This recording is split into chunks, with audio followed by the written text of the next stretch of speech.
All right, guys, welcome to the latest episode of Blood Money. Today we have a very special guest, David Vallejos. Did I say that right, sir? Yeah, that's good. Yeah.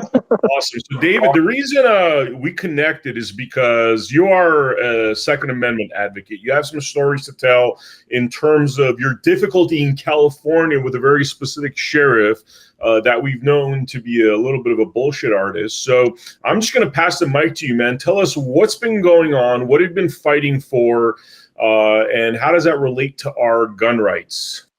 Okay, my name is David Vallejos. I am the plaintiff in Vallejos v. Rob Bonta and Chad Bianco. It's a federal lawsuit I had to file pro se. I am challenging the unconstitutional CCW scheme in California. I applied for my CCW application in 2022, right after Bruin, so that would have been August of 2022. I heard about Bruin.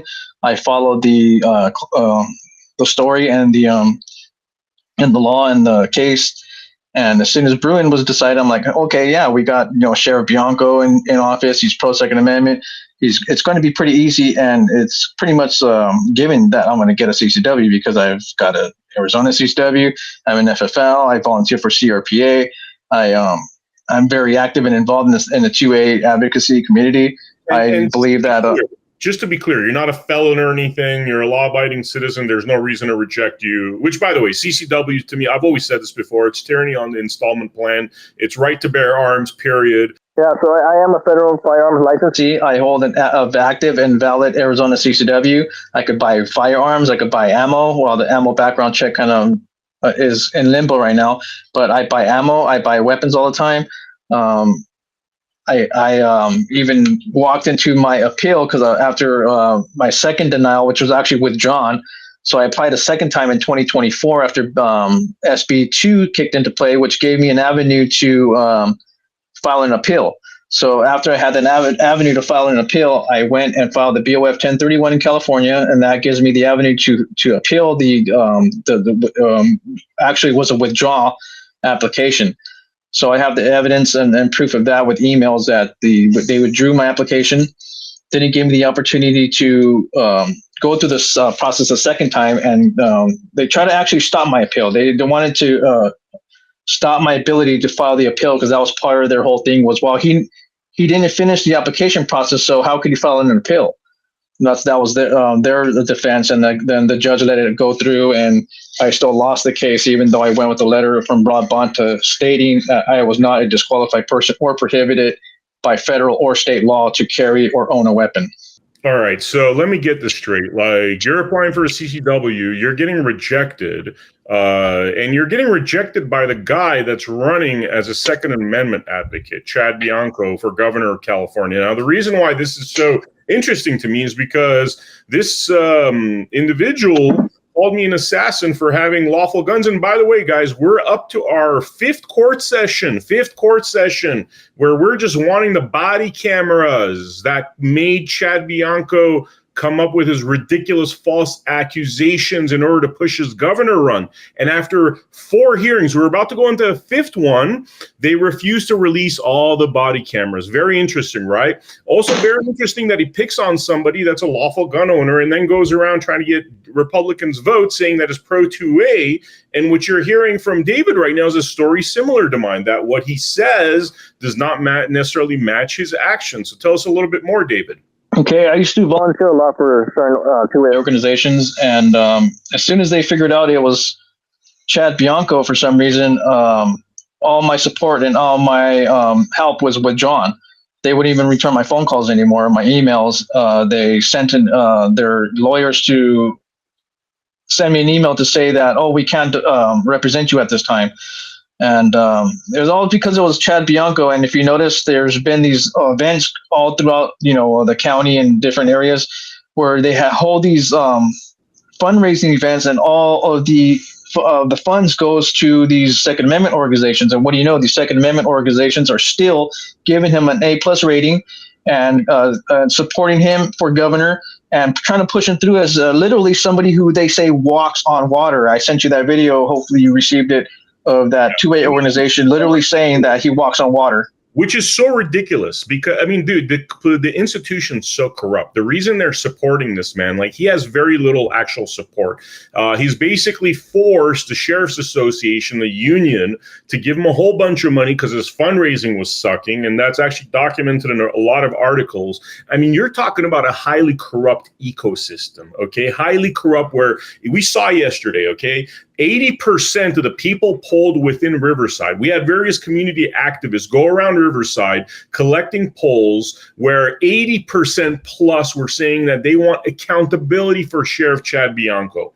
And then they had a hearing yesterday with the Riverside board. Chad Bianco has his entire executive staff show up in an act of threaten them and intimidate them. The union passed a message to the board saying that if you rule to have oversight over Chad, because they're scared, because if they have oversight over Chad, all the union's corruption comes out, all the potential laundering of money. They say, hey, if you guys support this, we're going to withdraw all funds to your Riverside board members. The Riverside board members then vote against the will of the people because they don't want their pockets hurt. This is the way stuff like this happens. So anyway, just wanted to throw that in there.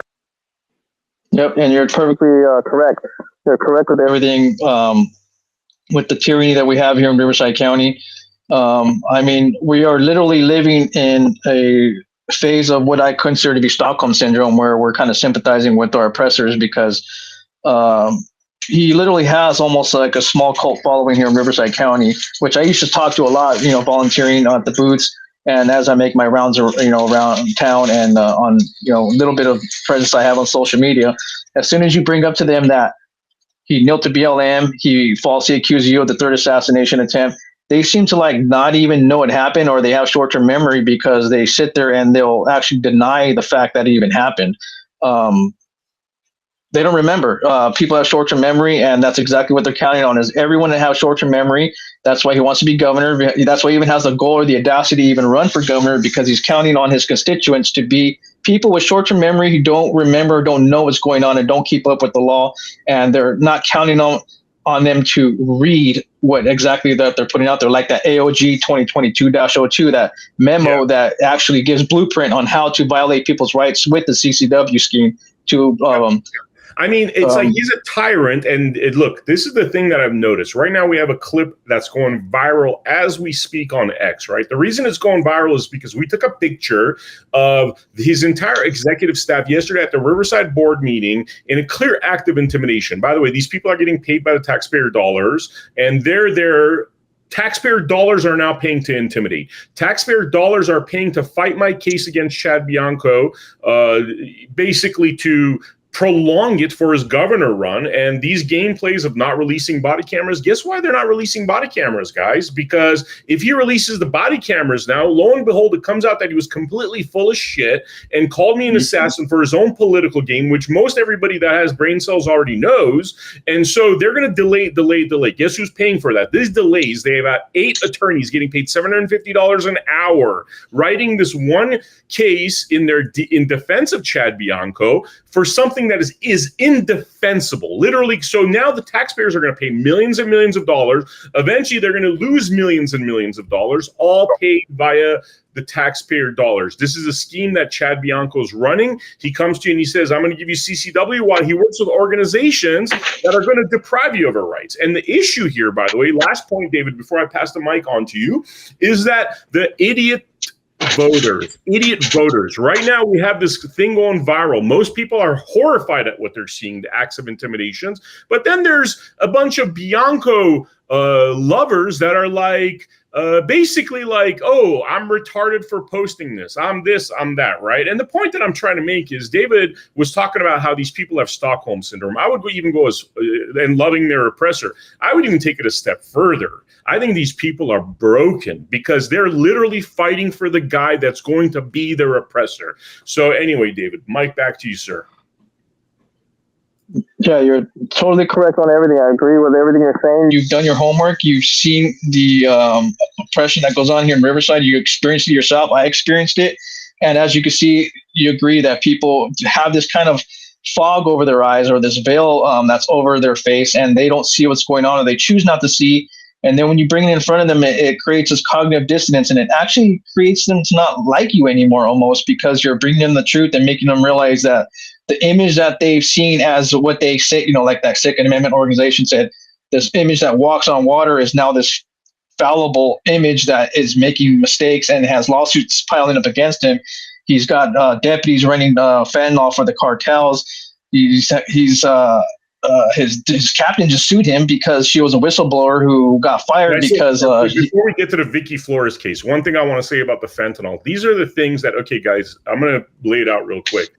So while I don't have evidence that this guy's running fentanyl for the cartel on hand, right? Let me give you some math equations, which is that the Riverside Police Department has, or Sheriff's Department has, the most opiate deaths within their prison, right? Now, one has to ask, it's a prison. How does opiates get within the prison, right? Could that be that you have a bunch of scumbag deputies that are bringing to prison? How does opiates get into a prison if one is a responsible sheriff? Because nothing should get into the prison that the sheriff doesn't want to get into the prison. Then you have cases of 60 kilos of fentanyl gone missing, ending up in Las Vegas, where tons of children are having fentanyl overdoses, and lo and behold, they find out that this was taken from Bianco's sheriff department. So, I mean, people are a little, the tea leaves. Let's look at the tea leaves. They are ignorant and blind to the tea leaves. How does this stuff happen within your community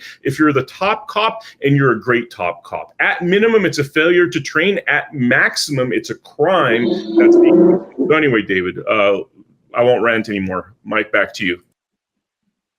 No, I mean, you're perfectly correct, and you're hitting the nail right on the head here with everything, because your points are actually correct. Your points are right on, and there is irrefutable proof. I mean, look at the situation that happened with you. When I bring it up with people, they deny, and I show them the video, and all of a sudden you can see that deer in the headlight looks, where it's like, oh my gosh, he's right.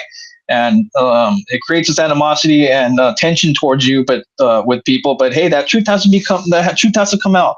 People have to feel that tension. People have to know the truth, because we can't be having somebody that is practicing and involved in such tyranny and corruption have the image that he walks on water, especially with their Second Amendment organizations, which to me was very scary and very nerve-wracking when I heard that from that Second Amendment organization video that I forwarded to you. And it's disturbing. It just sends a chill down your spine just to think that they think that way, and to have any kind of decency at all to give him A+ rating as a Second Amendment organization. That should be like a big shame on you people. Shame on that, because that's exactly why I don't volunteer anymore, is because I've been in the mix. I was setting up the booths. I used to do the BB gun ranges for them. I was a range safety officer for the organization.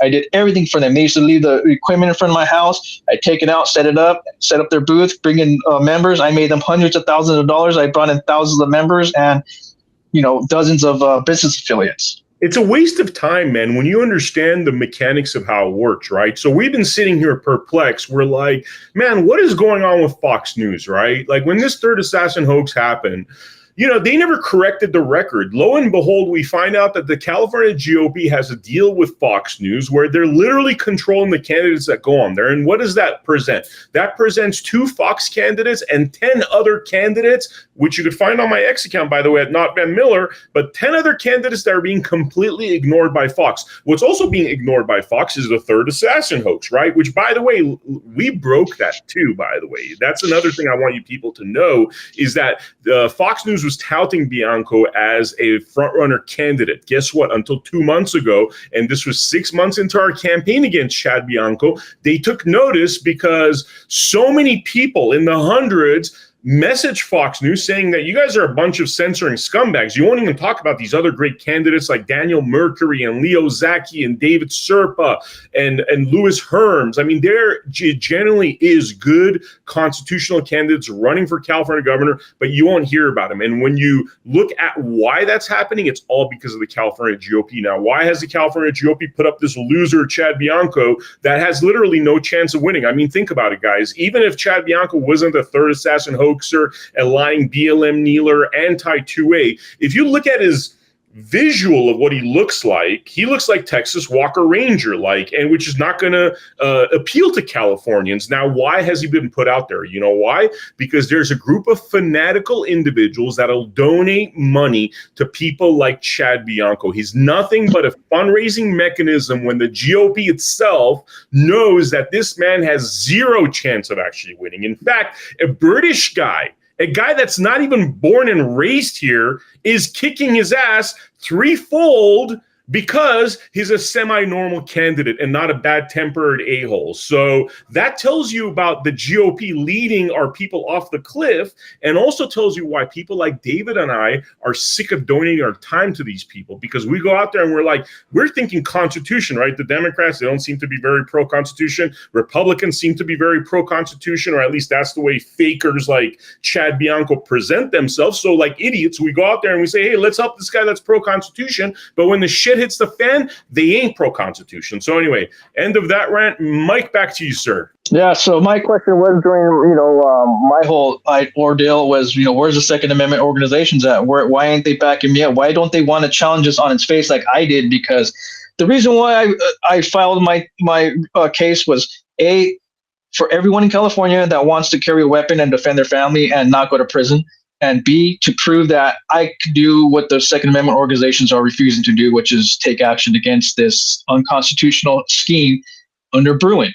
And the whole reason why this isn't happening is because there's a lot of money. A CCW instructor charges a minimum of $275 for a 16-hour course in California. That's over 2 days. They'll do it over like a Saturday or Sunday or evenings or whatever they could do. And they'll put squeeze in about 25 shooters or students in class. That's 25 people. They're making a lot of money per week. And then if you look at that per month, that's like 6,000 plus a month, 8,000 a month. And then it comes down to like a lot of money every year. I'm sorry, my numbers are off, but I did the numbers, and for one instructor at $275 at 25 students every week for 52 weeks, because these classes get sold out. That's $360,000 if I'm not mistaken, if my numbers are right. So that's exactly why they don't want this to go away. If you notice, all the instructors are all connected with local law enforcement. They're connected with local Second Amendment organizations. And for a while, they had a monopoly after SB2 because they dropped a lot of the instructors off of the roster and who could teach and who could give the course and who could get paid off of you begging for a Second Amendment right that's and inalienable right that's assured by the Constitution. You have to beg for this. You have to pay to beg, and then hopefully cross your fingers that you get accepted to move on further into the application process. Go get your training, and then they need to determine if you have a psychological issue or not. So you need to pay another $150, $200 to do a psychological evaluation. And you're paying for all that. You're paying for all this infringement. And they're laughing all the way to the bank because they know for a fact that no one's going to speak up about it. Everyone's kind of accepting it, and we're suffering that Stockholm syndrome.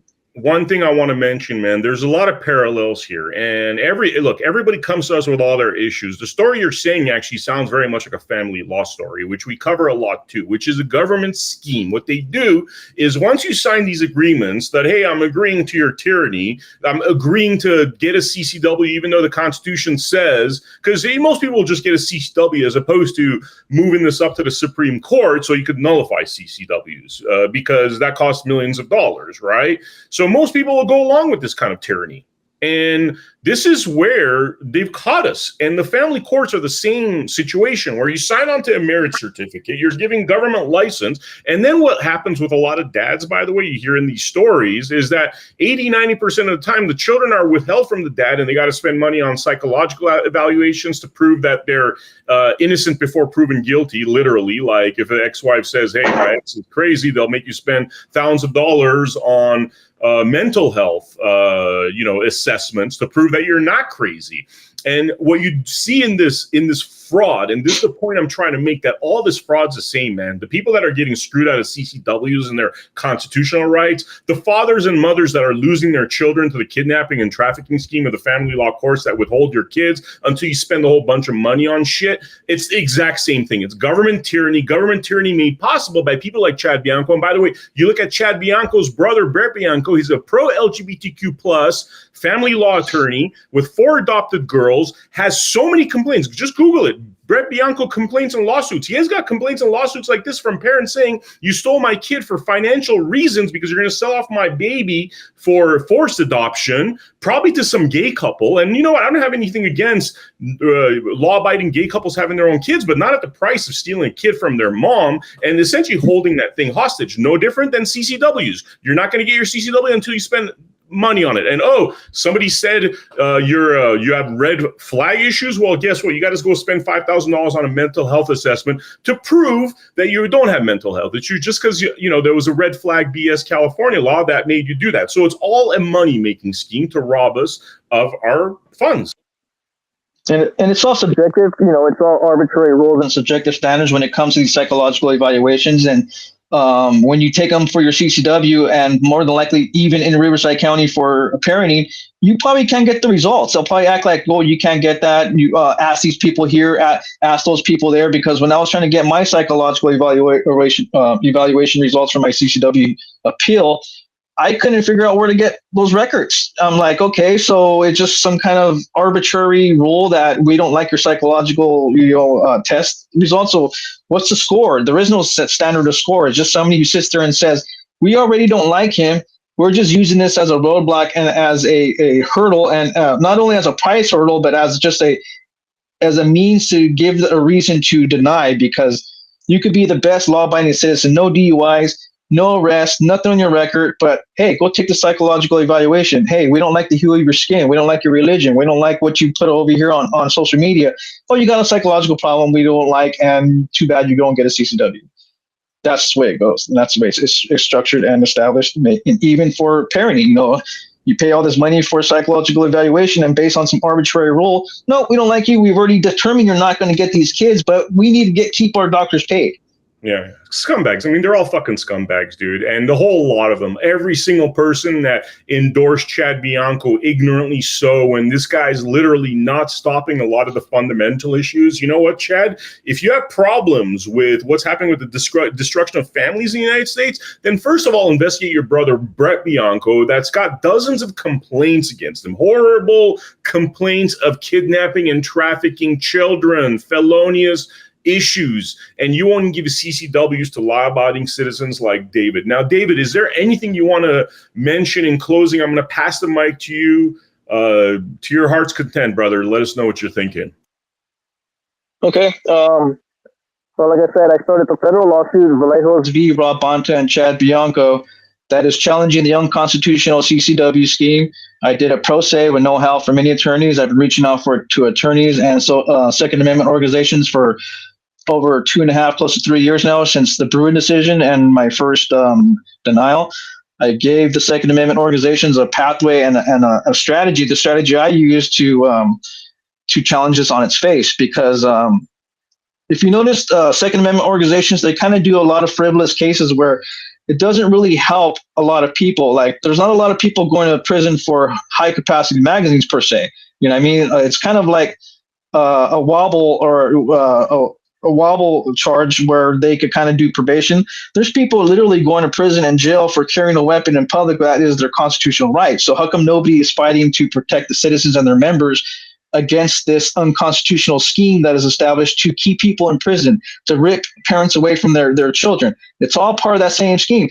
If they rip away this and they give us constitutional carry, that means that the father's not going to get ripped away from that child. That means that that child's not going to end up in the foster system. That means less money for the lawyers because you need to pay for criminal defense, less lawyers for the foster care system because that kid isn't going to be circulated, less money for the courts, less money for this. And it's all a money-making scheme, everything. And it's all established because they want to rip away your inalienable rights that are assured by the Constitution. That's it, plain and simple. Your right to parent your child, your right to carry a weapon for self-defense. Like, we're not armed for violence. We're armed to defend life, and our own life and the life of our family and people around us if we feel the need to. If we want to intercede on a situation and like that gentleman in what was it, Reno, stop that Walmart stabbing. He had a CCW. He had his own weapons. He stopped the action there. He wasn't armed to be violent. He was armed to stop situations. That's what we want to do. They want to make it sound like we are wanting to be armed to be violent and to teach people lessons. I tell people all the time that we're not armed in society to teach people lessons. We are there to preserve life. That's it. Your own life and the life of your loved ones and the people around you. Plain and simple. That's it. We're law-abiding citizens. I got to put out a word here because I just got my CCW, by the way, and I'm going to show you guys my beautiful Glock over here. This gun is such a great gun, man. I'm not even that much of a gun guy. I just I got into this stuff because you got to protect yourself as a media person that's talking this much smack about corrupt individuals. And got to recommend this gentleman named, for anybody in Nevada, Frank Friends. One of the best CCW instructors. Even though I hate CCWs, I hate to be pushing it. It's tyranny on the installment plan. But for people that are not doing the sort of things that David's doing, where they're ready to take this up to the Supreme Court, there is good options for good CCW instructors. But I agree. Huh? I agree. There's good CCW instructors out there that have good hearts that are in it to give access, and they don't have that heart of I want to make a profit off it. They're there to give access to good people like me, you, and everybody else. And there's actually good CCW instructors out there because training's good. I'm not against training at all. You need to be trained. But the CCW classes here in California are literally like a scam, and you sit there eating pizza, drinking coffee, and watch YouTube videos all day. And you have minimal range time. And there's some, not saying all of them, there's some out there where I read the reviews and I talk to people and they said they actually got trained, they were instructed on how to handle the weapon and how to carefully and safely draw and put shots on target.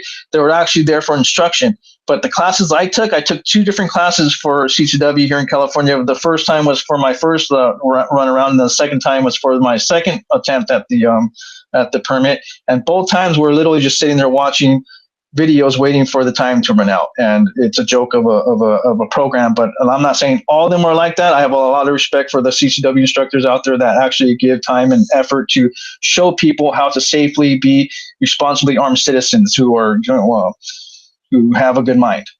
And, I think learning with a professional is definitely helpful. I mean, there's only something to be said about getting trained. I'm not against that process. I'm just against this idea that we need to get permission and more regulation and more government. And I'm specifically against that. People that are supposed to be conservative, less government type people that say they're less government, they're really about more government, and they're just saying that so they could get the widest amount of votes possible. I mean, it doesn't even work anymore because people sense when somebody's inauthentic. So anyway, now in terms of David, where you think this is going, and just in closing, could you tell us where you think this lawsuit's going to go? What do you imagine is going to happen? How far are you willing to take it? I'm willing to go as far as I need to go. I have no help. Like I said, I'm inexperienced. They're trying to move for dismissal, of course. Of course, they're going to try to do that. But I've heard I had a good judge, which is Charlene Peace. I can't remember her full name. But she's the one who issued a order against L.A. County Sheriff's or the state of California saying they have to issue out-of-state permits. So she is a good judge according to track record for Second Amendment judgments, but we can only see because it's the 9th District, the 9th Circus, and I'm hoping maybe, that somebody will step in and be like, hey, I'll help this gentleman here. I'm an attorney, or, this Second Amendment organization like FPC or somebody will step in and be like, we need to help this guy because I don't know what to do from here. It's kind of in limbo. They have my preliminary injunction just kind of in limbo and stuck, and it's not going anywhere.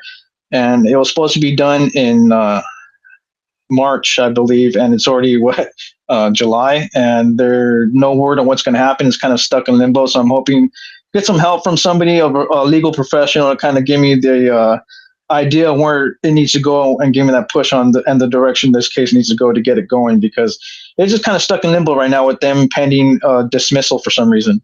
So the state's saying, we want to dismiss it. And what do you know? Who's right there fighting right alongside with Rob Bonta, who he says he absolutely hates? Chad Bianco. He's right there fighting right alongside with Rob Bonta.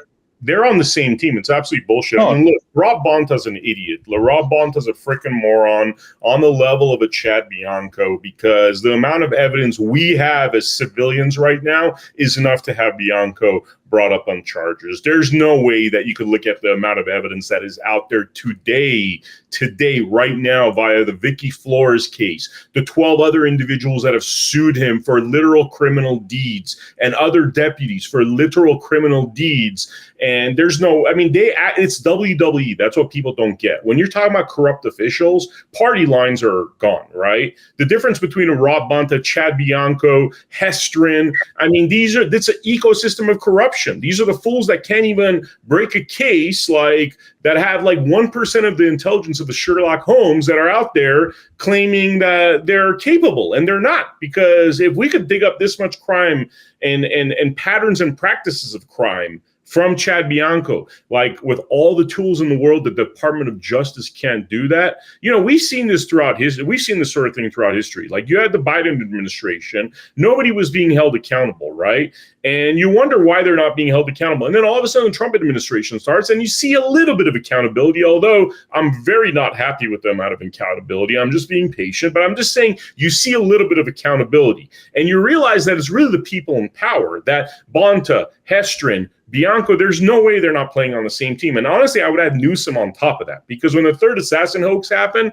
that was a perfect opportunity for Newsom to stand up there and go, look at this clown. Like, he could have destroyed that guy's candidacy right there, but he didn't. You know why? Because they all have dirt on each other. They all have dirt on each other. What happened right now with this union guy named Bill that was put on administrative leave, because according to a lot of witnesses, there's been a lot of crime and corruption. Now, what's going to happen is Chad Bianco is going to investigate that crime and corruption, even though a lot of the witnesses say that Bill and Chad were in bed together. And guess what's going to happen? Chad's going to dismiss any issues with Bill, just cover it up, because they're all in cahoots with one another. It doesn't happen if there's no ecosystem. So anyway, any other final words you'd like to say, David, before we wrap this up? I appreciate you opening up the time and the slot for me, and thank you for your fight and what you're doing. And I appreciate you, giving me the time and the energy to, give me the voice, because it was very hard to get on anyone's podcast. John Crump had me on real briefly, and I called into Cape Gunworks, which are two good people there. They are total two-way absolutist, and they were willing to hear my story and have me on, just like you. And I appreciate you people for that.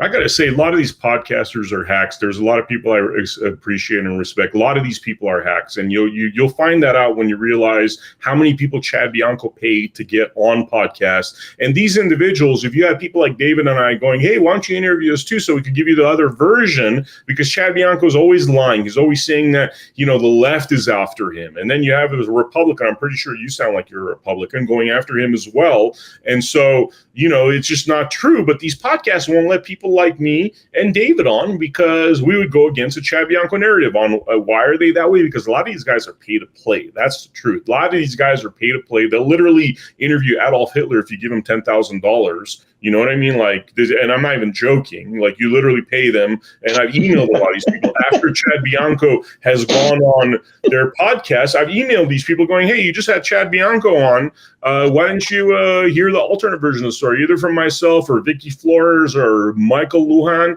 And then they write back to me saying, yeah, sure. It's, we charge $25,000, right? Yep. About how this nonsense works. And by the way, that $25,000, guys, is coming from a lot of places it shouldn't be coming from, So anyway, to wrap this up, guys, thank you so much for joining us for this Blood Money episode. Make sure you check out AmericaHappens.com for all of our featured content. Check out my X account, Mindy's X account at iHeartMindy, not Vem Miller, and AmericaHappens.com. I will see you all on the next episode of Blood Money. Thank you.